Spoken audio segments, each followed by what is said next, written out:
everyone, and welcome to the Joy of Posting with your host, me, Rachel Jane Adelman, she/her. I'm your host, and this is the show you're watching. The show you're watching is the show that I am hosting. Welcome to StreamYard, that's what I'm on. Welcome to Twitch, that's what you're on. And welcome to the internet, where we're together. I'm starting strong. I can feel how strong I'm starting. If you are someone who has watched the show before, thank you for coming back. If this is your first time, thank you for coming for the first time. And you'll see what the show is like, and then you'll get to decide whether you want to watch it again or, be on the internet again. I feel like I'm having a bit of a slow night, just, physiologically. So if more people decide to stop by, that's great. Thank you, Just Plain Maggie, for the compliment. Hello, cat. I said cat, even though your name is clearly Loaf the Wonder Bread. So yeah, this show is a show about watching me write jokes. And your mileage may vary regarding, the level of appeal that the nature of the show may have for you. Hello, Adi. But regardless, the show that we are about to execute is the one where I write jokes in front of you all, and I explain my process. And then I'll go on tangents, and they'll be quite comedic in nature, because that's the tone, that's the vibe of the show. I'm being funny, whether I'm funny on Twitter or I'm funny just talking. Comedy is going to happen. It's written in the contract. If I'm not funny, I'm fired. Which I don't know why I cited. That in retrospect was a mistake. It's a beautiful, by which I mean another cold and dark Wednesday night where I am, that is in Boston. You may not be in Boston. You may be in another city altogether, or not even a city. You may be on some sort of windswept archipelago, or some sort of crumbling castle on the edge of a moor. Thank you, Adi. Thank you for your role in keeping me hired by performing, enjoying yourself. That's always, it's much less important to enjoy yourself and much more important to perform being funny, that I'm funny. Hello, Ann Salt. Hello, Miles. Let's see. We're up to 10 viewers. That's double digits. That's good enough for me. I may have been vamping because I wanted to get to the big 2 decibel places away from the decibel number of people. Out on the heath. Miles is out on the heath. Everyone say, hope you're having fun on that heath. Cool. So what's been going on with me? I've had a long week. I had a very funny week. I had I had a bad week. I was having a bad day, and I also happened to go viral on the same day that I was having a bad day. And so I was like, I couldn't talk about my bad day in specific, so people just kind of assumed I was talking about how bad my replies were, which, to be fair, they were quite terrible. People are very mean, and I don't know if there's a term for it when your silly little internet joke sort of gets viral to the point that it transcends its original intended audience, and therefore it starts to be received by and observed by people who, for whom it was never meant. What was a joke? It was a joke. Let me see if I can remember it offhand. The joke was sort of like, AOC is not your friend, podcasters aren't your friend, no one is your friend, you are hurtling anonymous through the vacuum of space, which is, if you are on Twitter enough, recognizable as a joke.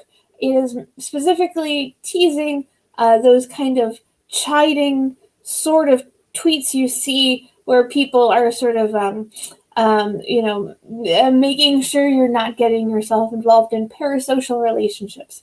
They're like, remember, AOC is not your friend.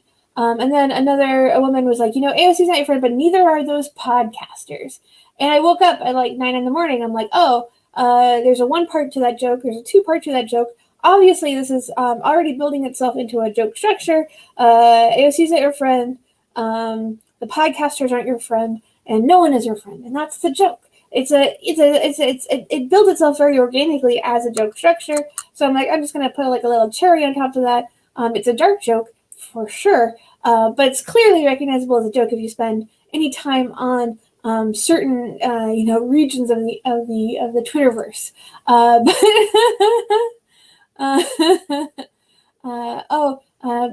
Just plain Maggie saying I got bullied for the first time on Twitter yesterday from those guys. I don't know what guys were those.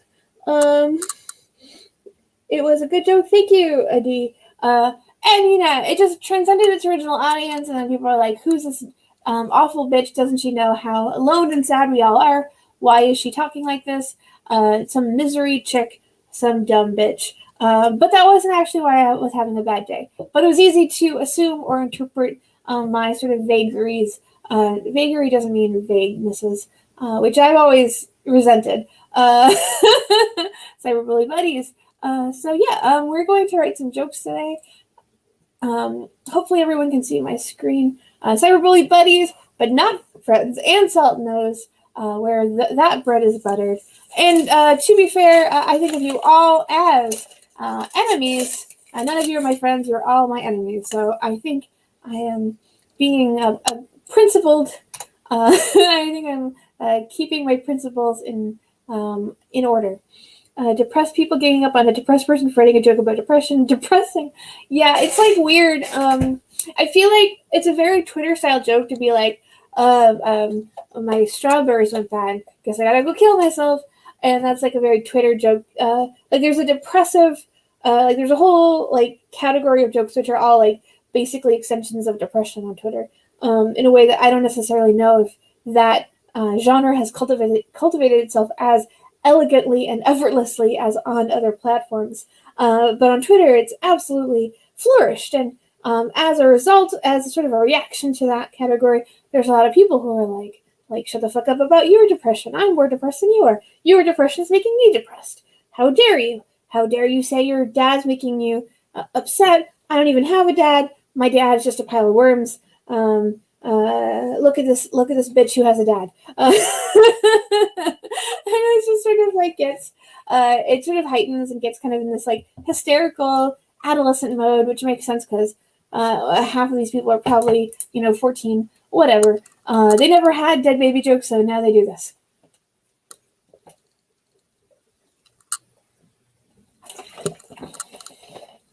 Not the type of dad joke that I expect.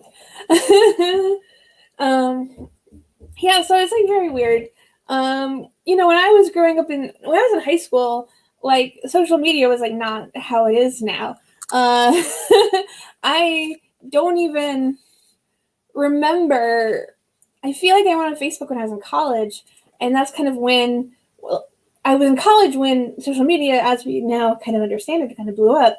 So when I was in high school, all we did was like make like really like dark and problematic, currently regarded as problematic jokes at each other.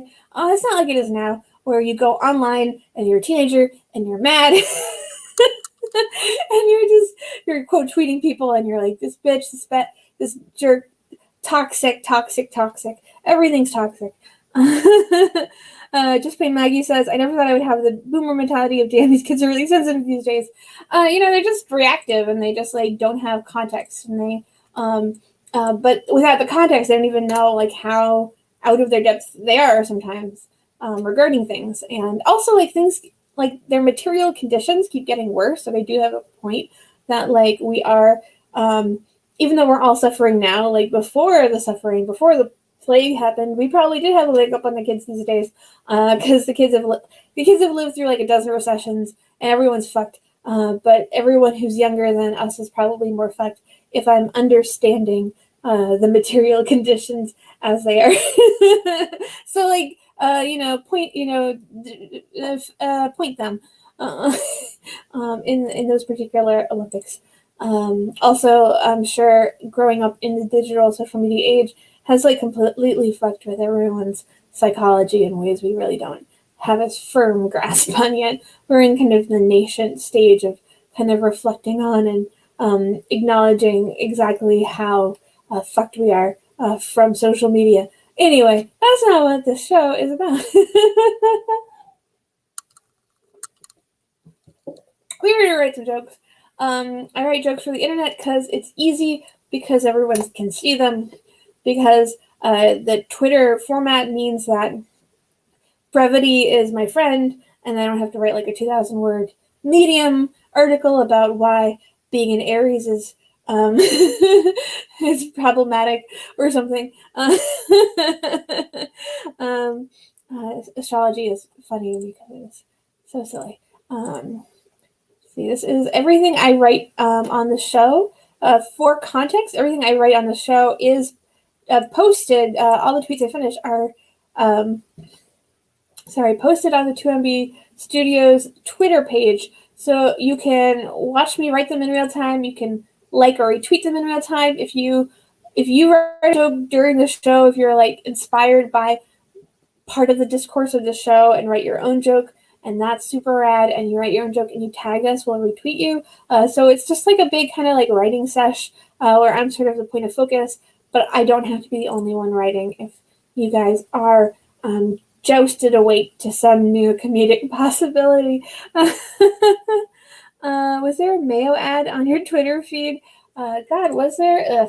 Ugh. Yeah, so hopefully this is big enough for everyone to see it. I like to write in Google Document just because it makes sort of the changes I'm making, you can kind of track them easier. And I can sort of make explicit or visual the kind of line of the gang. Like I'm like, okay, we're brainstorming off this idea. I'll put the idea up on the screen. You can look at it. You can kind of process it, and maybe it makes my own process a little bit more legible. So a lot of times, I will just sort of spitball. My dad is a pile of worms. So that wasn't that we were speaking in the context of like trauma dump. I think the term I heard today were like trauma dumps. You're like somebody wrote a tweet that's like I talked to my father. You quote retweet that. You go like look who has a father. You get 40,000 retweets because everyone's like yeah fuck that person for having a father. And that's sort of like what discourse is, and everyone and those tweets get very popular. Those kind of like those easy dunks. Those kind of like not necessarily earned dunks. I like to think I earn all the dunks I make on the internet. I don't think there's anything there. That's just a statement. I don't think there's anywhere to go with there comedically. It is funny when you dunk on someone. When you dunk on someone, you are taking your words and fitting them swiftly and perfectly into the mental hoop above their head. I'd like to dunk on someone for their lack of sports equipment. When you dunk on someone, you're taking your words and fitting them swiftly and perfectly into the mental hoop of their head. I'd like to dunk on someone for their lack of sports equipment. I'd like to dunk on someone.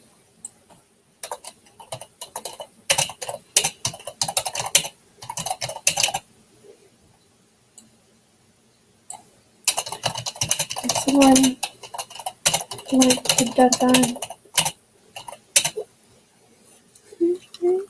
Come on and slam, and welcome to the Sick Burn Jam. The mental hoop is metal in real life if it's a basketball.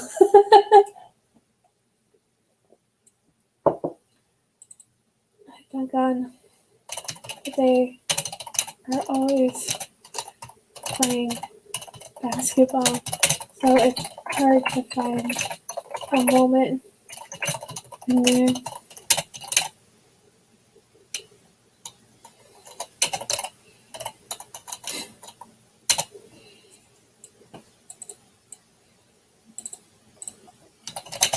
I'm ready to receive my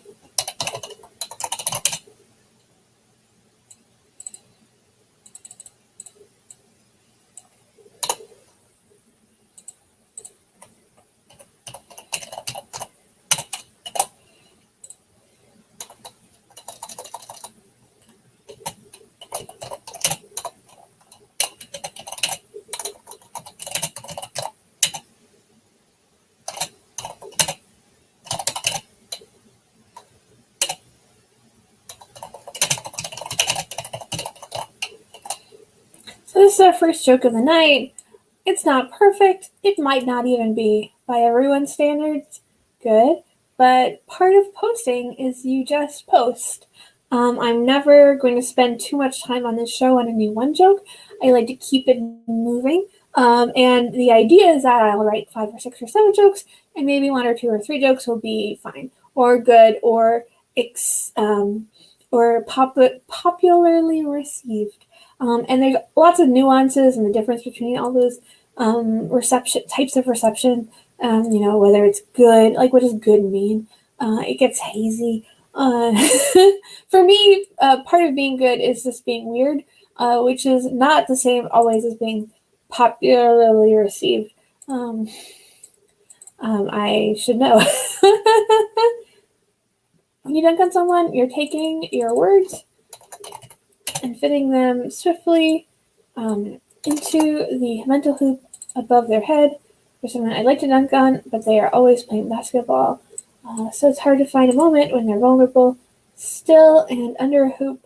That's a metaphor. When you dunk on someone, you're taking your words and fitting them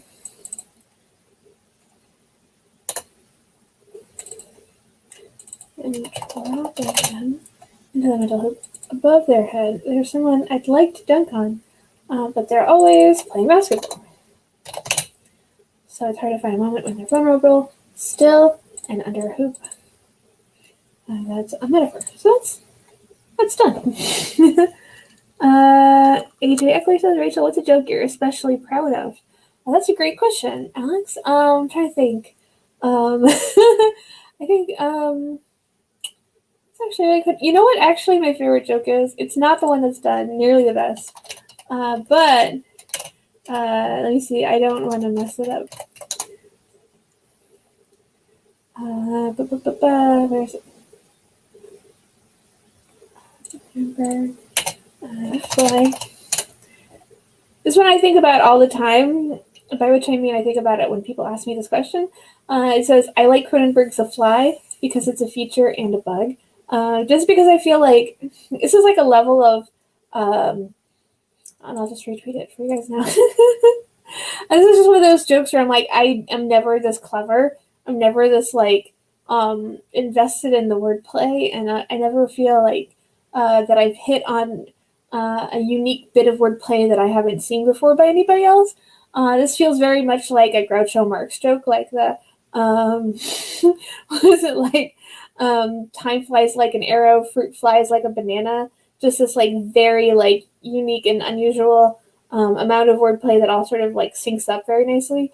Yeah, I mean, it's never cracked 1,000 likes. Didn't top 10 quote tweets. But for me, I'm like, this might be my most clever joke.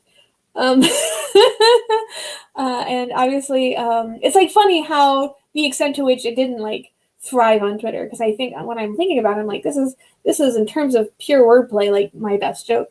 But people on Twitter, they like setting a mood. They like being topical and kind of grasping the zeitgeist in your teeth. And this is obviously a silly joke about a movie that's 30 years old. So this isn't the kind of humor that people are necessarily yearning for. But I am very proud of that one.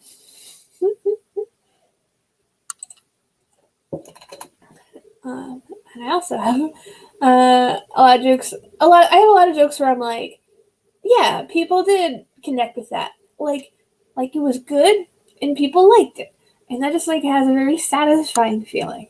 Um, they're the jokes where I'm like, you feel like there's sort of this mood or tone in the air, the sort of unexpressed thought, and you kind of like come out into the middle of the room and you kind of grab it and you kind of like lay it out, and everyone's, yes, that's what I was thinking, and you're like, that's what I said, and you have this moment of where everyone kind of agrees with you, because it's like it's less like you wrote something and more just like you took something that was unsaid but that everyone was sort of thinking nebulously, and you just sort of gave it a little bit of form. You just gave it a little bit of a presentness and a little bit of a you manifested it more than you wrote it. Uh, those jokes are really satisfying because it feels like you did like a nice little bit of work. The world is like a little bit less inexplicable. What's been inarticulate is now articulate, and there's just sort of this sort of grave sense of satisfaction that your brain is starting to address sort of the grand abnormalities and bizarreness of being in the world, basically. Yeah, let me do another one. So this one was just like fine. I'm not in love with it. It's like a little long. It's not really about anything. Politically, everybody's like my parents are like watching the trial, and I'm not watching the trial, so I don't feel like I can write about the trial. Although part of me is like, maybe I should watch the trial so I can write jokes about the trial. But I try not to let my life be led by that impulse. You're like, I have to do it because this is the thing I need to write jokes about. And I'm like, I'd rather just kind of be in the world. I don't know. I'm lazy. I'd rather do homework for my jokes. I don't know. Shouldn't I just like be in the world and do my things and watch my little movies and have my little email conversations, and shouldn't jokes arise organically from my day to day? Or maybe I should watch the freaking world historical events. Who knows? That's how you really tap into fun, feeling required to do a thing. Well, my parents are like watching it like every second. It's like they're very invested. And they asked me, like, Rachel, aren't you watching it? Are your friends watching it? Like, isn't this important? And I'm like, I do have friends who watch it, but like, not all my friends are watching it. I would say not even most of my friends are watching it. But there's a sense of like, history being made, and I'm like, God, something horrible and new is going to happen tomorrow. My parents have asked us if we're watching the trial. We said we are, by which we mean we're watching someone bake cookies on a streaming service. They're using a new and complex recipe, so it's a trial indeed. My parents have asked us. My parents asked us if we're watching the trial.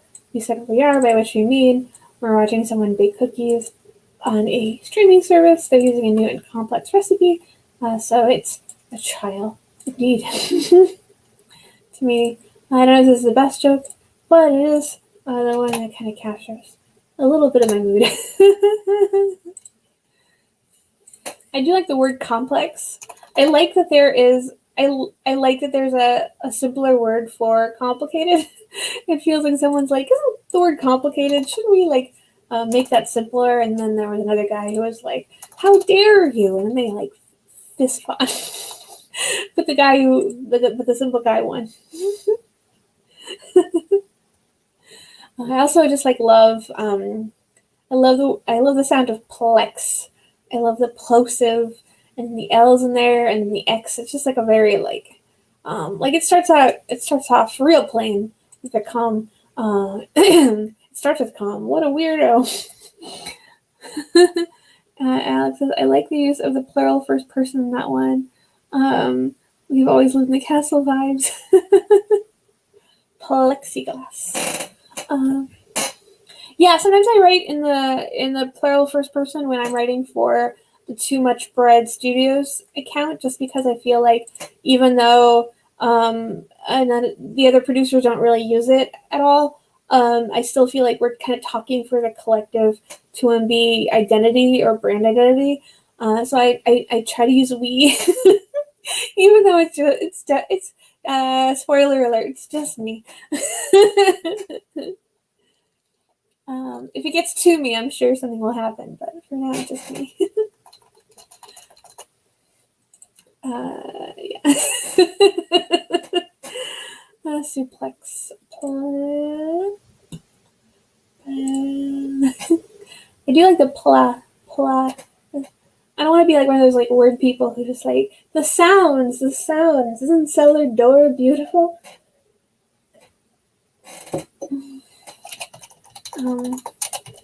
Cellar door is the most beautiful phrase in the English language, according to J.R.R. Tolkien. But to be fair, he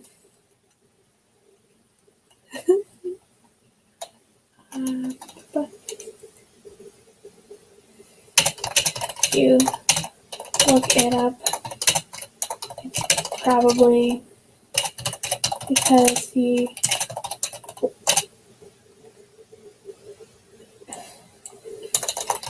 can find him. He makes statements about addicts.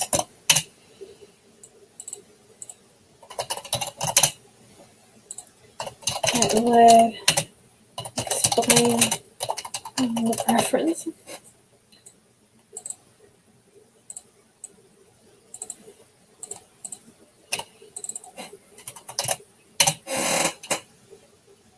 The music of language.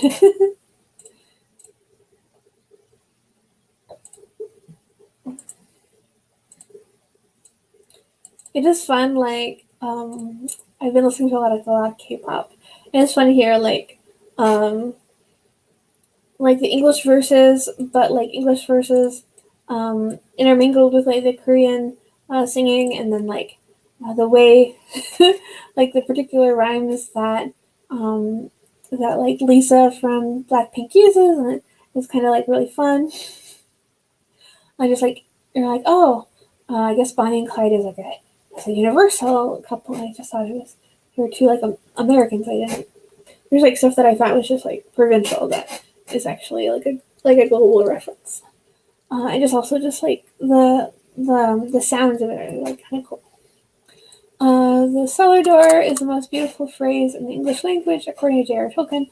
To be fair, if you look it up, you can probably find him making racist statements about addicts, which would explain the preference.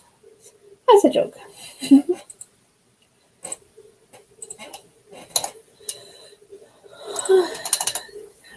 I'm sorry, I don't mean to yawn on camera. I've just been kind of like low energy the last couple of days. Were it not so, were I the sparkling gem of my youth. And I like it's so funny. It's like I don't do anything, and then you're like, I wish I could take a break from nothing. I don't know. I wish I could do like less more. Does that make sense? Colin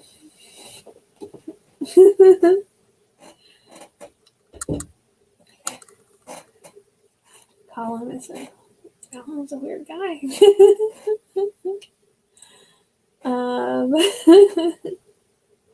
Just thinking of him, like he just like wants that jewelry based on the attic experience. I don't know what that means, Miles.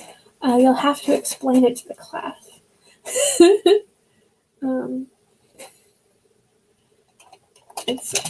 impossible not to want a piece of jewelry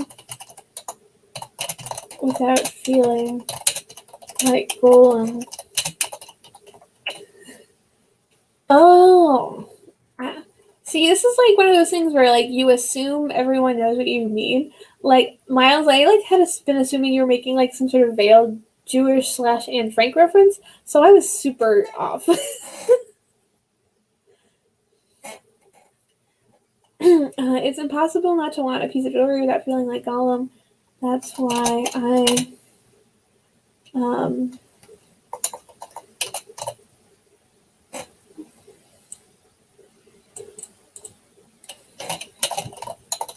still like to dress up a bit even when I'm home to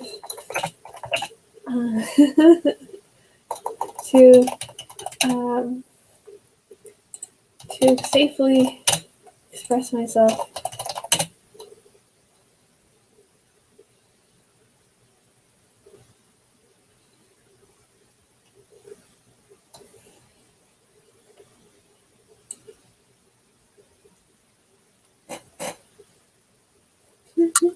So the disassociation is for, I'm trying. It's funny because like the more you read, the more you're like, am I gonna have to like legit move out of the country? You're like, America is like so fucked up, like possibly in perpetuity, and it's like I would have stayed in my house for like a year or something, but I'm like, if it's never gonna totally go away, I'm like, Ash, do I want to stay here? I don't know. I don't want to spend the rest of my life worried about killing a grandmother, like not mine, but just like in general. Like, am I killing a grandmother right now? Like, that fucking sucks. If they never like get it under control, ugh, boo. And they're like, we have to open schools because we're all psychopaths. Look, the mothers are overwhelmed. Our only option is to open the schools and kill a bunch of janitors. That's our only option. If there were another option, don't you think we would take it? Unless you have already correctly assumed we're sociopaths. I hate it. I hate it very much. I hate being worried for people. I hate being like, my ass is at home. Like some people feel lucky that they have it better than other people. I just feel bad for the people. I'm like, I don't deserve this. Like I nobody deserves or not deserve anything. Everyone should just be safe. It's and shouldn't have the tools to stay safe. So it's very annoying. Annoying is definitely the right word to use there.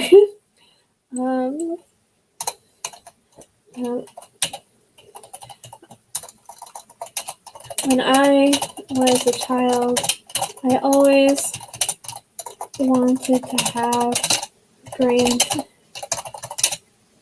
adventure like Frodo. Now that I'm back at home, I have had to revise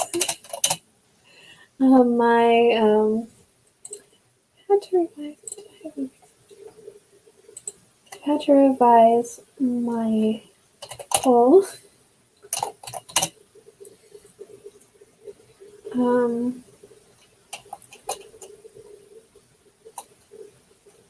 Had to revise my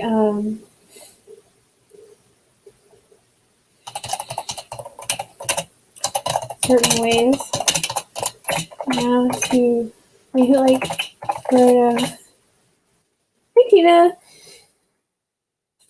Guys, everyone give it up for Tina in the chat. She's here. She's ready to talk.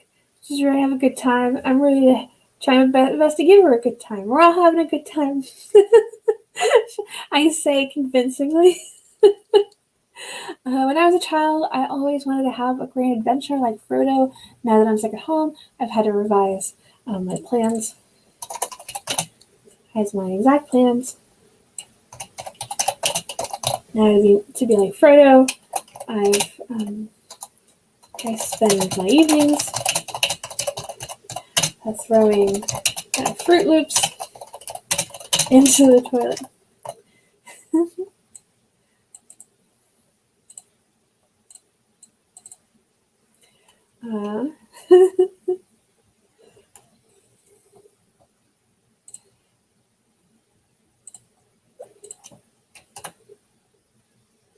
I don't know why I'm such a Tolkien, why I'm like specifically writing Lord of the Rings jokes. Yeah, I didn't predict it either. I think that like once I got to this idea that like quarantine was impeding us from something, I'm like, how can I be like Frodo while I'm stuck at home? And then like the idea of of throwing the Fruit Loops. I just bought Fruit Loops today, so Fruit Loops are, if not on my mind, in my stomach. So like I have these kind of like little ring-like features, these little objects in my house, and I'm like, how would I dispose of one in a Frodo-like manner?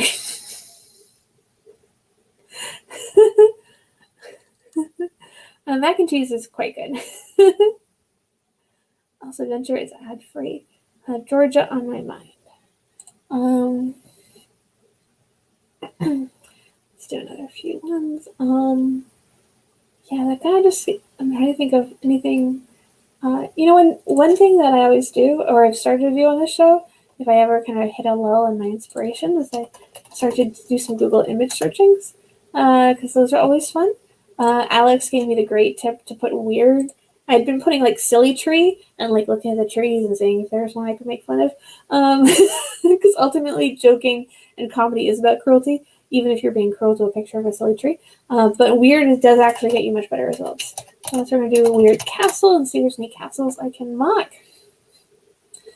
This guy's like, oh no, I'm a castle.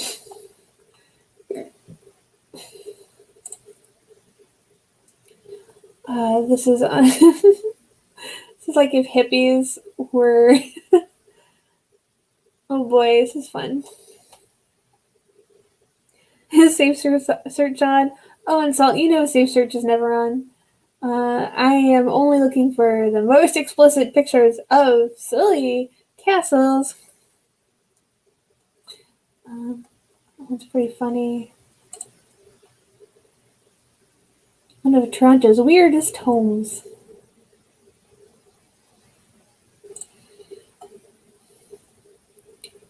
Weird castle house.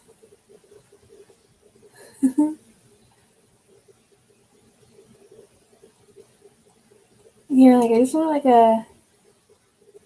You're like, do any of these represent a slam dunk? I don't know if any of these represent a slam dunk.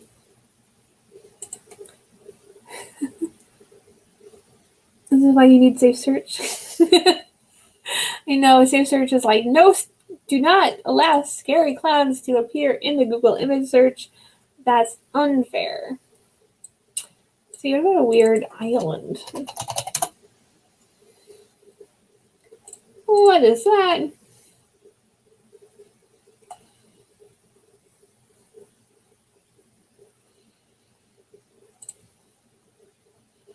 It's not a real island.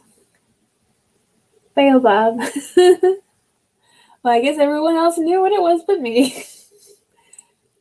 The problem with making fun of things that are weird is obviously like variety is the spice of life, and ultimately it's good that things exist and that are interesting. I'm just trying to have a little fun. Well, weird horse.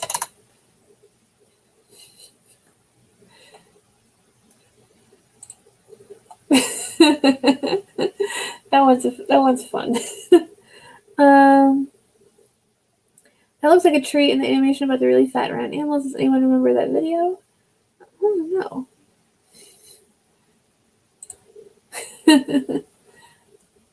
I like it because it looks like it's in horse jail.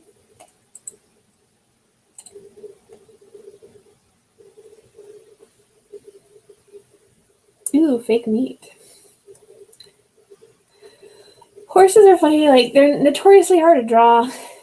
They're like the cars. they're like the cars of animals, and not because they transport you, but because they're hard to draw. Everything that transports you is probably hard to draw, to be fair. And I do a horse Pfeiffer. I never think about bad horses or weird horses. I always think about the horses from the Jules Pfeiffer drew from the what's it called? The Phantom Tollbooth, and how you couldn't draw them. So it's weird, they're like not coming up.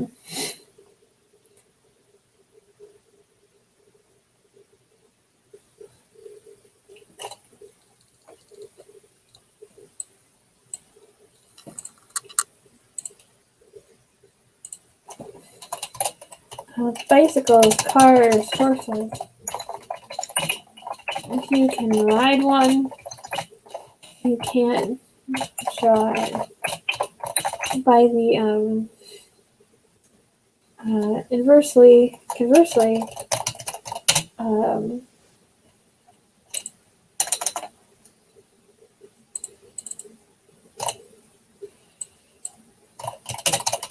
possible to draw.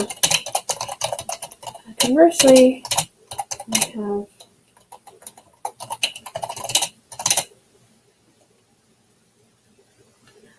yes, Tina, I am familiar. That's a very charming Twitter account about whether you can pet the dogs in video games. Yeah, it's just good to know all the different dogs and the extent to which we can rub their little heads. Bicycles, cars, horses. If you can ride it, it's impossible to draw. Conversely, my friend drew a circle the other day, and she is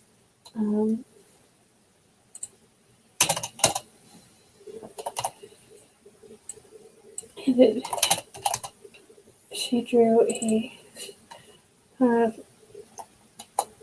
flower the other day, and it has taken her 4 days to write it. Provides easy answer.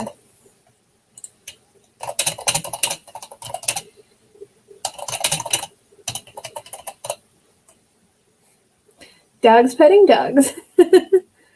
Can the pet be pet? Dogs petting dogs.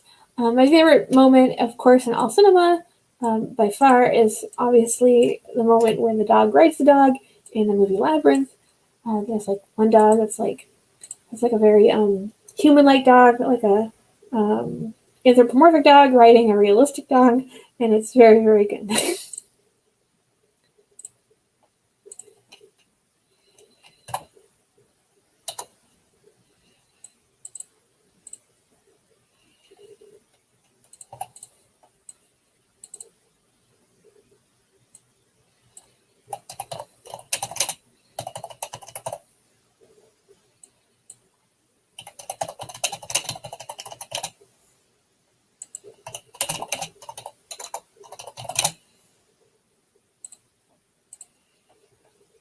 Let's see. I'm gonna see if I can actually find that still. Cause I remember when I saw it, but that's one of those like childhood memories where you like see it and you're like, this is getting imprinted.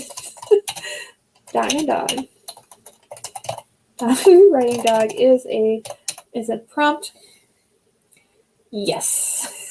These guys are both Muppets. But like one of them is like one of them is like obviously a Muppet, but one of them is like a secret Muppet.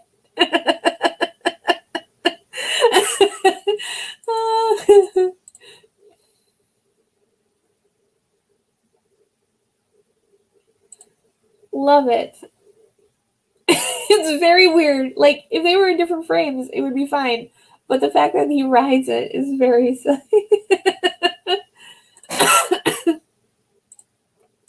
They're here. Bicycles, cars, horses. This is already. I don't know why I thought I would. I haven't written the joke yet. I don't know why I thought I would have just a joke if I copied and pasted it. Can we look up dog breeds? Of course we can. Let me just write a quick joke for this.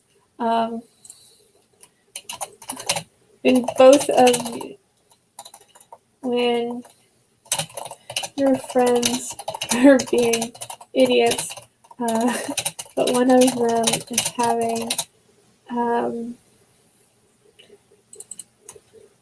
better at justifying their behavior.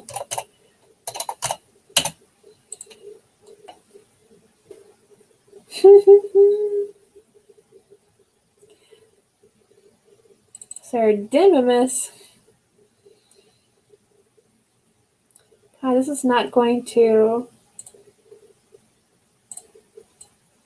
I hate it when it's like, we're gonna crop this and it's not gonna be how you want. Whatever.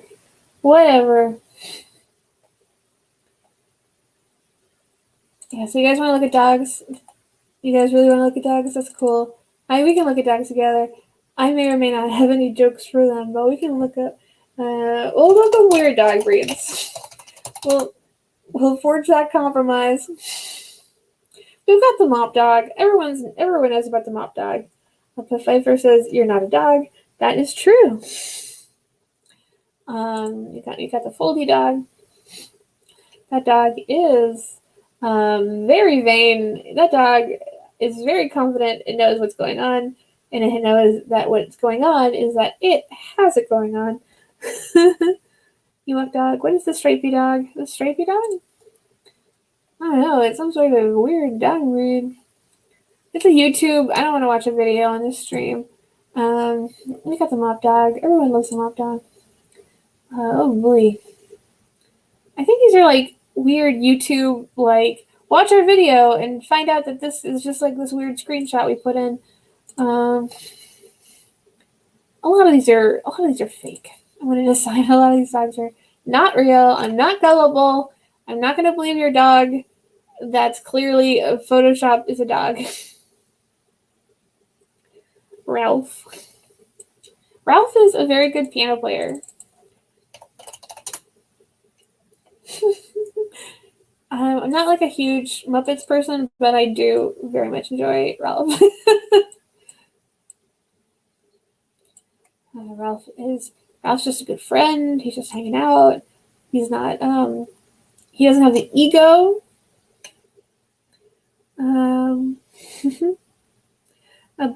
Bobtail cats. We can look at bobtail cats. I just like Ralph because he represents the talent of Miss Piggy, but the ego of a Kermit. He's an ideal performer and collaborator. In my personal opinion, having worked with people of all kinds. Bobtail cats. We can look at bobtail cats. Who's got a little bobtail cat? Where'd your tail go? Where'd your little tail go? Oh no. It's just a little bob. Rachel, your ideal collaborative partner? Yeah, like somebody who's just like fun to work with, who's like not like, I feel like someone maybe who's like smarter and more talented than I am, but also like less pushy and arrogant. I feel like that's always the ideal. That's always the ideal dynamic. Phew. I'm so glad it's a mutation. I know. Marissa Farmer is absolutely lovely to collaborate with. She's one of my favorite collaborators from back from IB. And I hope I find more chances to collaborate with her in the future. Yeah, Tina's like, I'm skeptical about the mutation of this. I think these kitties all had big big sword fights.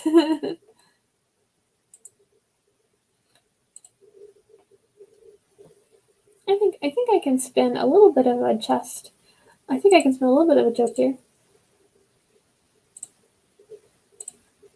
I think the jest would be like when you have a genetic mutation, but you want to look cool, so you tell everyone you lost your tail. We're in a sword fight. Weave my cloth of humor. I will do my best.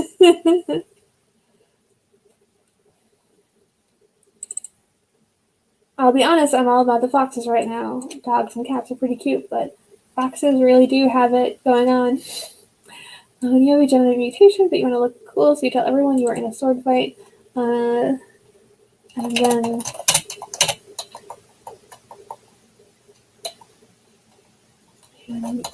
you should see the other guy.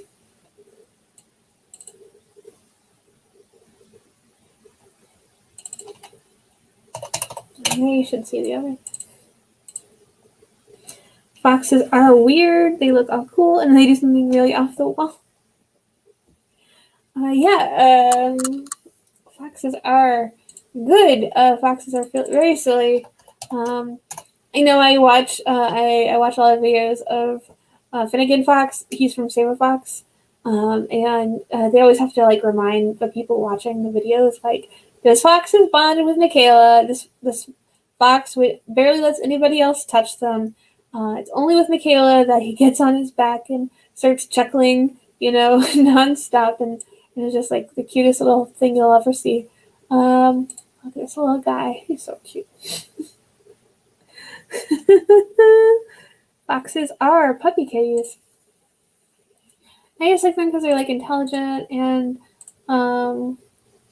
they've got the little ears and they're very handsome and they have like these long ballet legs. And they have cute little kits. And sometimes you'll just see them walking along the street and it's just like I've got places to go. And so forth. And some of them have really pretty fur mutations, unfortunately because of fur farms, but the end result is you have some very cute foxes out there, however they happen to be. So yeah, that's been our sort of looking at images hour. Let's get back to the work, as they say at work. Tina says, your cat is a big nose hider. And I'll take this, is this a break? I don't know, it's a pause. I'll take this break to, promote our other shows. If you are here for the first time or for one of your first times and you're not necessarily aware of all the other programming we have on our network, we do have a great deal of other programming on our network. We have shows all 7 days a week, over 20 shows every week. Tomorrow we have a special event. At 6:30, we have the LOL show, which is short for the Ladies of Laughter. It's a all women's comedy show organized and hosted by Gwen Coburn, friend of the channel, showrunner for the channel, and delightful comedian, instructor, humorist, you name it. And she has some great female performers coming on for the LOL event. So that's here on this channel tomorrow at 6:30 p.m. Eastern Standard Time. So get in on that special event action. We also have a special pay-per-view event this Saturday at 8 o'clock. We have Love is a Battlefield, the Valentine's Day themed wrestling show. We have a wrestling show on this channel called Quarantine Action Wrestling, and you can see that this Saturday starting at 8 o'clock. We also have a Valentine's special of the show Sleepover. It's talented comedians playing dorky 6th graders getting into trouble. It's a blast. I love that show very much. And we have a Valentine's Day special version of that show on Sunday, 8 o'clock. So it's so basically tomorrow at 6:30, Saturday at 8, and Sunday at 8 are all our Valentine's programming. So stop by again, come watch that, enjoy yourself. Also, if you haven't followed and subscribed to the channel yet, feel free to do that. We would really greatly appreciate you doing that because we are working on getting bigger. One day if we make enough money, we can start to give it to the people who are helping make the show, the channel great. That's like a dream of mine. So feel free to follow, feel free to subscribe. Let's get this channel growing and let's get this creative endeavor, this creative project that we're all working on, even in a more steep ascension in terms of growth, because that's what we're all hoping for. Thank you. My name is Sleepover. But I think both foxes and hyenas get plenty of persona appreciation. Give it to the people. I like how there's like a couple of people listening to my spiel, and a couple of people are like still on the cute animal thing. That is very cool. Yeah, it's like funny because it's like as an improviser, like I've like mostly only ever done free shows as a performer, and I've like very occasionally been paid, but not always for performing. Like almost always when I've been paid, my payment is like in regards to instructing how to do something. Alex is still on Ralph. Very fair. um, yeah, like teaching, you get money, and workshops, you get money. But like performing, like really no. And it's like so funny because it's like at every like you're reading and you're like, oh, you're reading that The Weeknd didn't get paid for the Super Bowl, and you're like, what the fuck? Why not? Like, why does he? The Weeknd spent $7 million on his own show, and they don't pay him for that show. Like, that's so weird. Just Plain Maggie says, being paid for your art, time, effort, and talent is such a foreign concept in this backward-ass society. I agree. But we're thinking about it. We're working on it. We're trying to make something happen there as well. Not just great programming, but maybe one day programming we can that can also be attached to recompense. One can only dream. But it's like the actual product that people make lots of money of. So weird. It is really weird.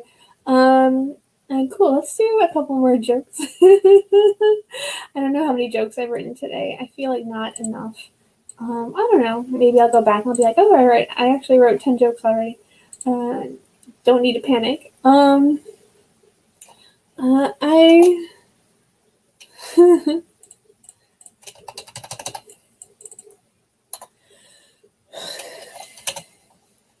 Can you imagine the internet with no creators making and sharing free content? Absolutely not. And like people, the problem is that like people, there's this idea that like you have to like make people work because otherwise they won't have anything to do, and it's like, and it's just like, people would just like hang out and do what they want and like make cute little things and like have fun, and like they should like be able to work as much as they a reasonable amount or not at all, and and still get to live. It's very annoying. Alex writes, Ralph and Schroeder from Peanuts, two worldly, sanguine friends who only ever seen at the piano. Why was this a trope? The contract demands jokes. You have written at least one. The contract is fulfilled. Yeah, it's a really interesting question. Why is Ralph only ever seen at a piano?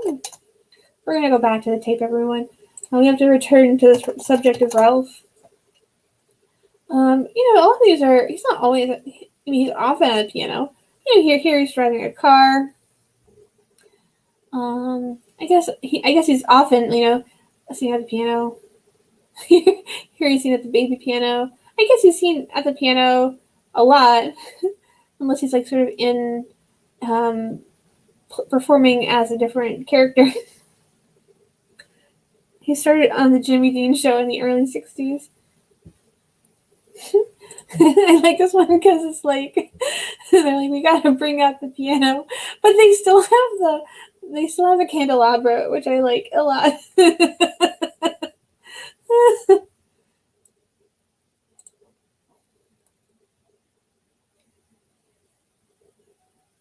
Yeah, Alex, I think you are mostly right. I think he's either at a piano, he's like doing some sort of sketch where he's being basically another character, or he's like, or it's like a toy version of him. So I think you're ultimately correct.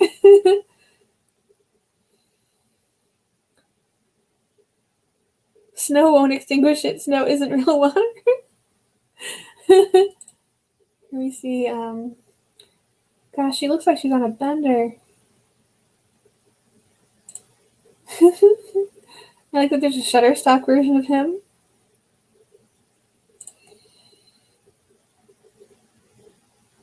Yeah, it's always so funny.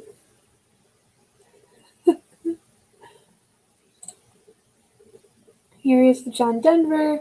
There's like a lot of him driving a car. Is he like their designated driver? Here he is with a skateboard, which is the piano of extreme sports.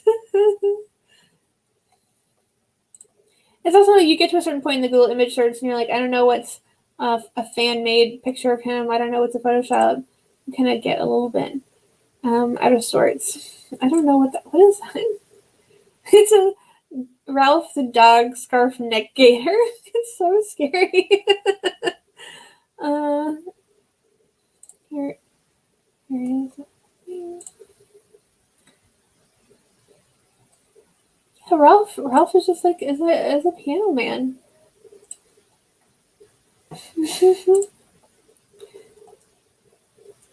I do feel like I like to think that he has some sort of like spiritual connection to the piano. Like when he's away from the piano, like he like falls into an ennui.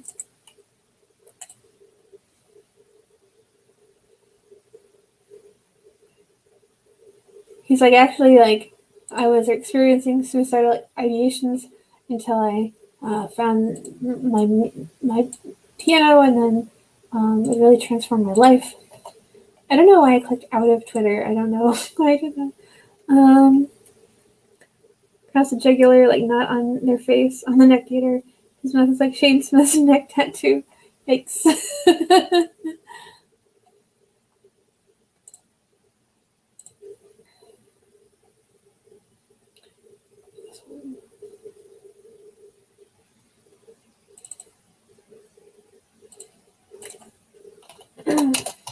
When you are away from your piano and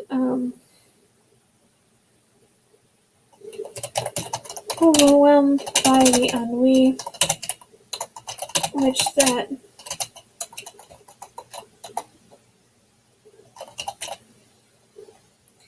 Ralph is either at a piano or driving into a house on Long Island while inebriated. Yeah, he's like a dry drunk. He's like he's still addicted, but he's just addicted to music now.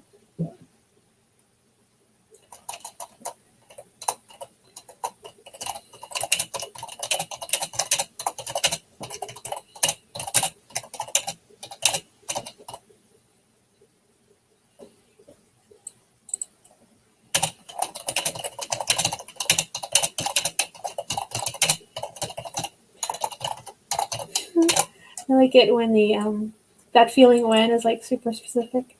It's always like a fun little twist, fun little curve on it. When you're away from your piano and overwhelmed by the ennui which playing music and being useful had kept at bay.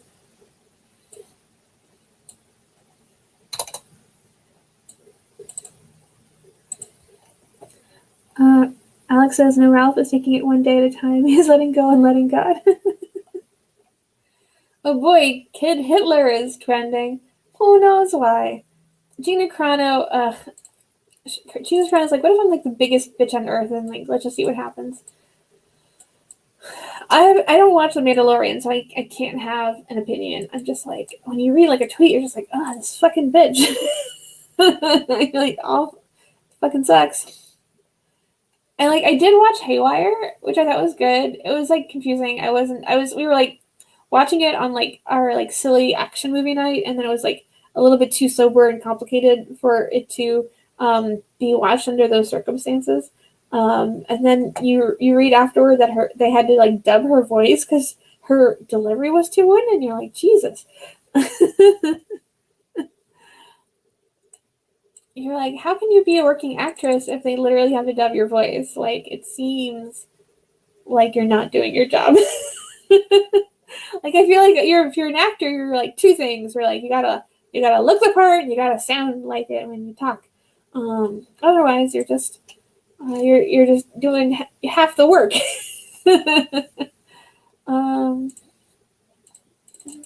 Weird. I suspect this will be too gross to actually look at. Sorry.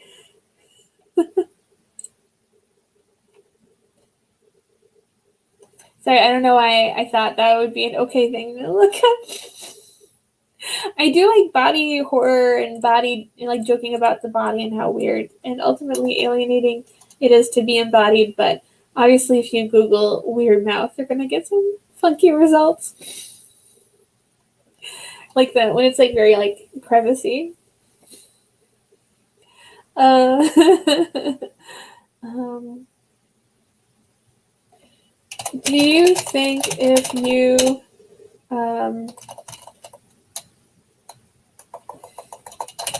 in the cartoon world, if you knowingly turn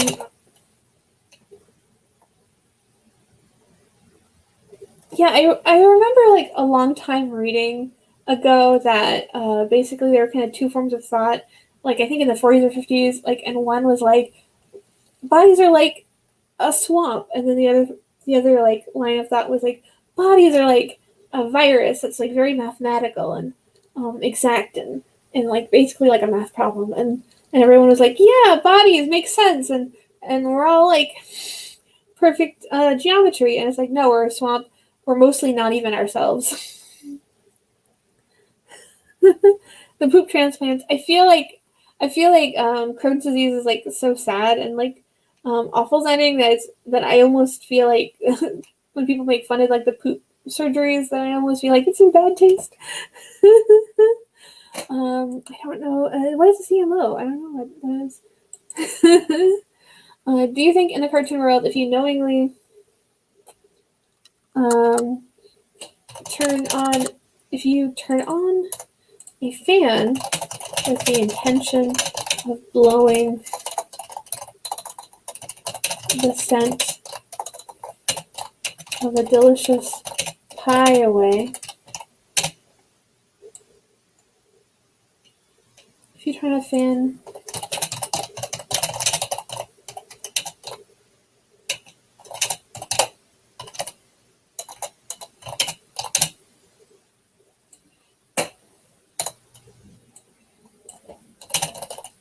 knowingly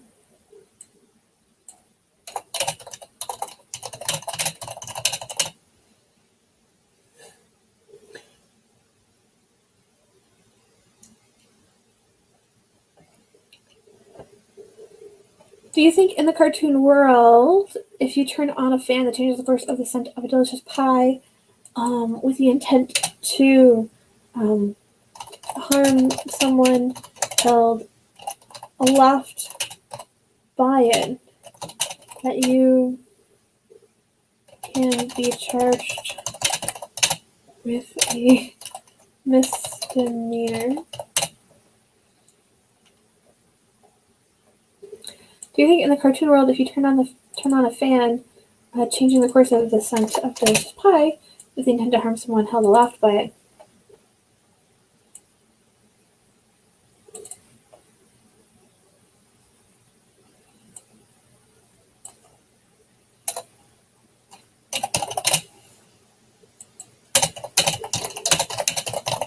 Or otherwise, um,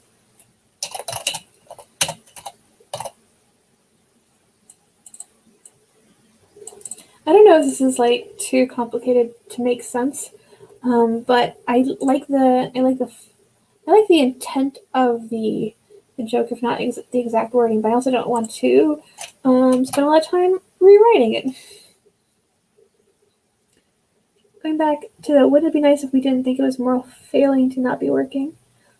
I have celiac, which is nowhere near as bad as Crohn's, and I am terrified every single time I have to travel and eat food I didn't prepare myself. I'm sorry, Tina.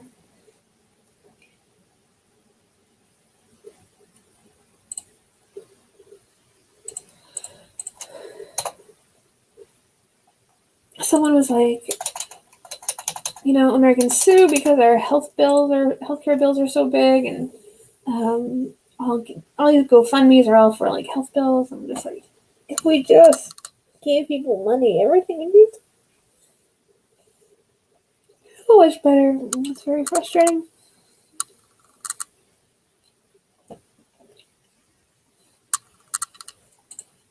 Someone, I'm glad you're able to keep your food contained in like within an environment that you can control. That's really cool. Um,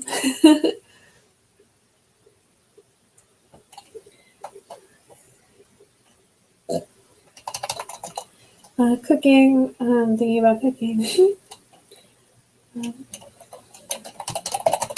Part about cooking is how some food will microwave for 2 minutes and still be cold, and some will do the same and become a phantom lump of heat. Every food is different, and I'm so hungry.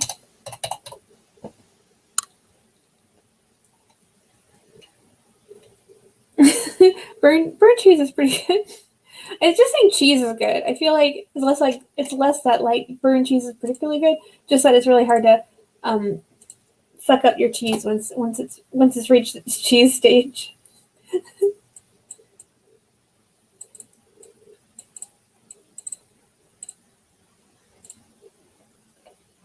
Um, yeah, you're like once you've gone through all the trouble, like the whey, the curds, the stirring, the aging, the rounding, the wheeling and dealing, by which I mean turning the cheese into a wheel and then dealing the wheels out to the children and parents. Once you've reached that stage, you're good to go. um, Swiss cheese has a lot of holes in it because it was invented by a guy who was bad at arguments.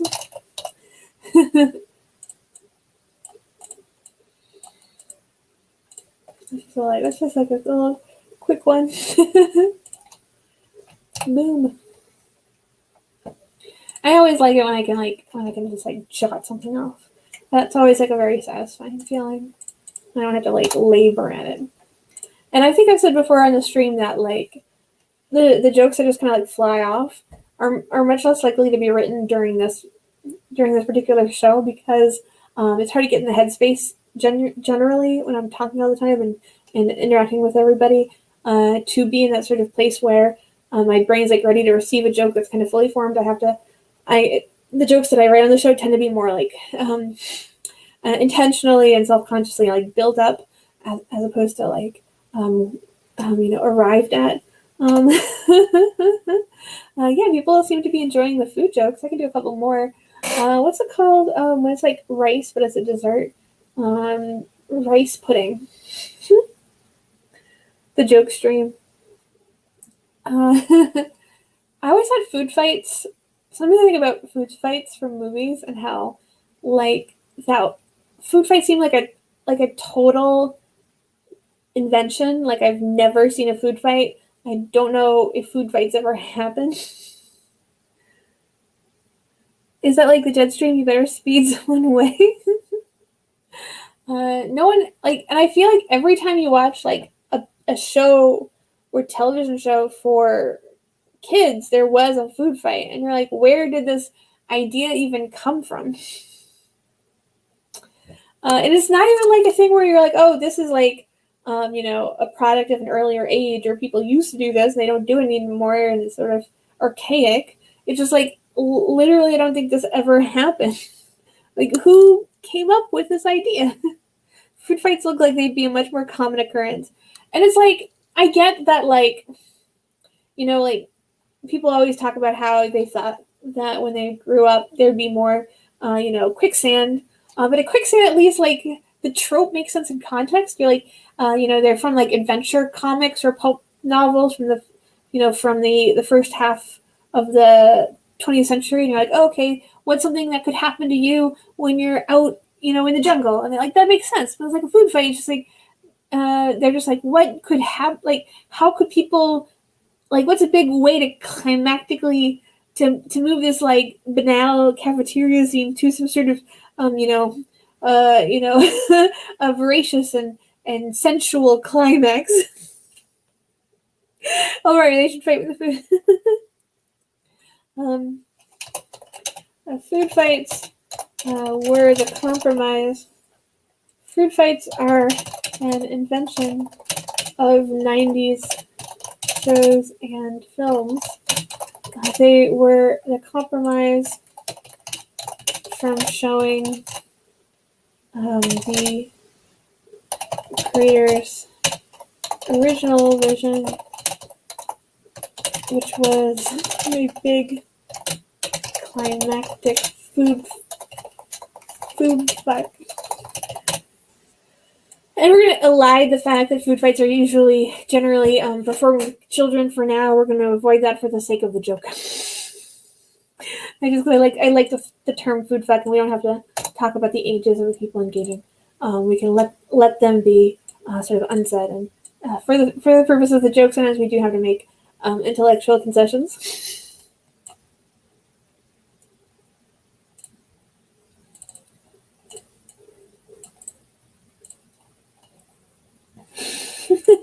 Oh boy, I hope this doesn't awaken anything.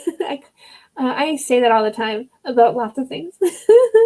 It's like everything you want to believe about Jim Belushi. When the fact and the legend disagree, print the legend.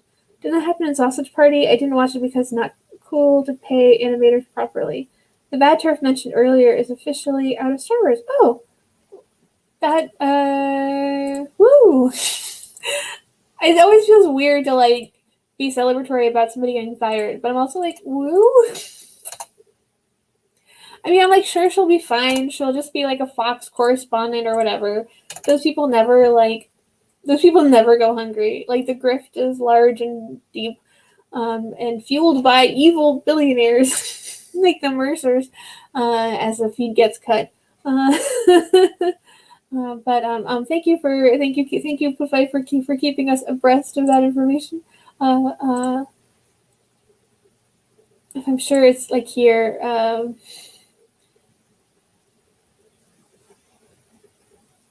And yeah, Gina Carano will be on Tucker Carlson by the end of the week. That's very true. It does feel like there is like a level of like right wing like acting out where you're like, I feel like they're being dared to get fired. Like they have this idea in mind of saying awful, horrible things, getting fired, and then like their kind of career opening up to them in another way. I don't know his medical info. Just a heads up, for reasons of control and to avoid any kind of bad actors, links are not allowed to be posted in the chat except by the official Toonami Studios account. Just a heads up. Yeah, I think they do want to be censored. They just feel aggrieved, and they just want to give that aggrievement justification. No worries, Miles. Every stream, there's like someone who's just like who wants to post a link, and I'm like, I'm sorry. We're strict. We're strict little guys.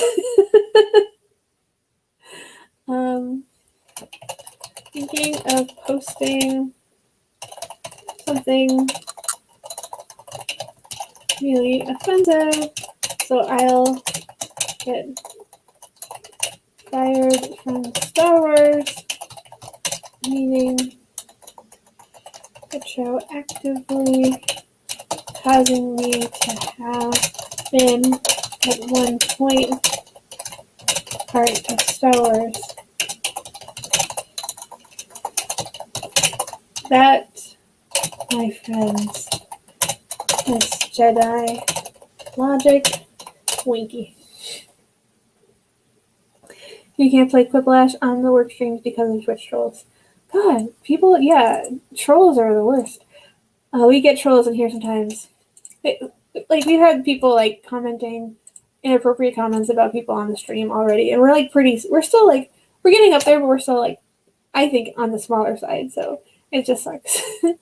Thinking of posting something really offensive so I'll get fired from Star Wars, retroactively causing me to have been, at one point, part of Star Wars. That, my friends, is Jedi logic. Weak.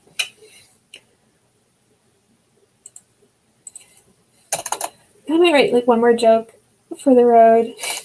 I don't know why I decided that was one of the things I would always say on the stream. I was always going to say one for the road when I was like reaching the end of the show. It just sort of ended up being something I repeated endlessly. The Flavor says there are people who will look for tiny Jackbox games to get into and then load Quiplash with slurs. Why? Why would you do that? People are bad. Why are there so many psychopaths? Why are our brains so stupid?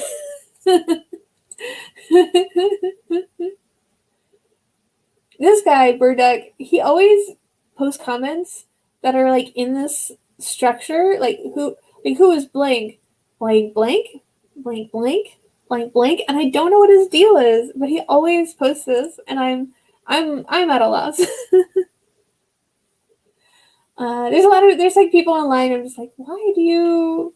I don't know what is happening. Is it a bot, Rachel? I don't know.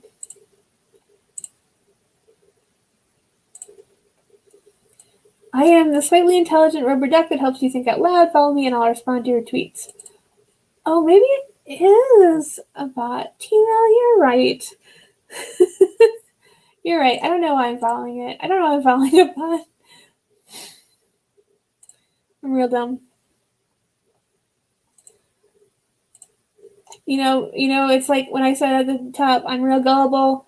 Trying to figure out which of those horses were real horses, which of them were fake horses, which of those Ralphs are real Ralphs, which of those are fan art Ralphs.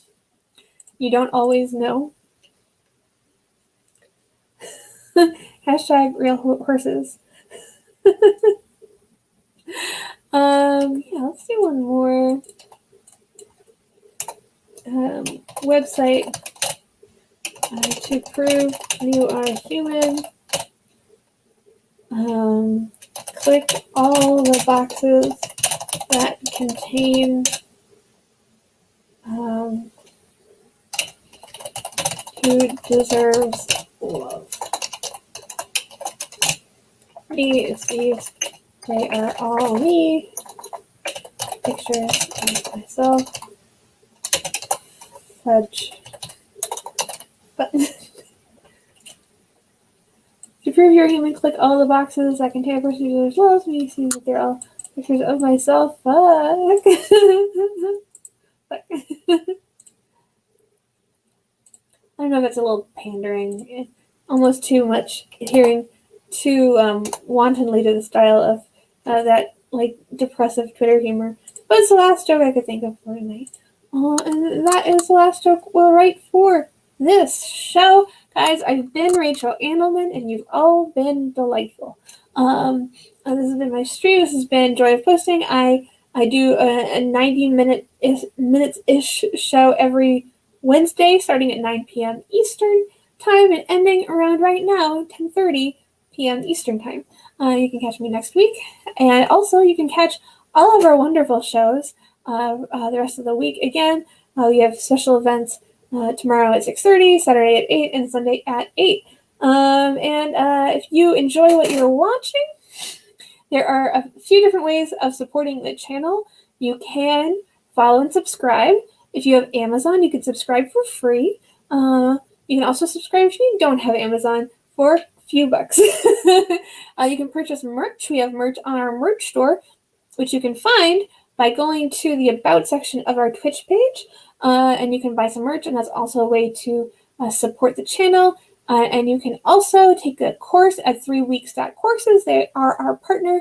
They have wonderful classes coming up all the time that are taught by experienced and lovely, talented instructors. So go over there, take a course, check out the courses, take a course. If you do sign up for a course, tell them that you heard about them from us. That's 3weeks.courses. And that is another way for you to support our channel and also learn a thing. So I think that's all I have to say. You've all been wonderful. Thanks for hanging out with me. I've had a great time, and I'll see you next week. Good luck and good posting. Bye.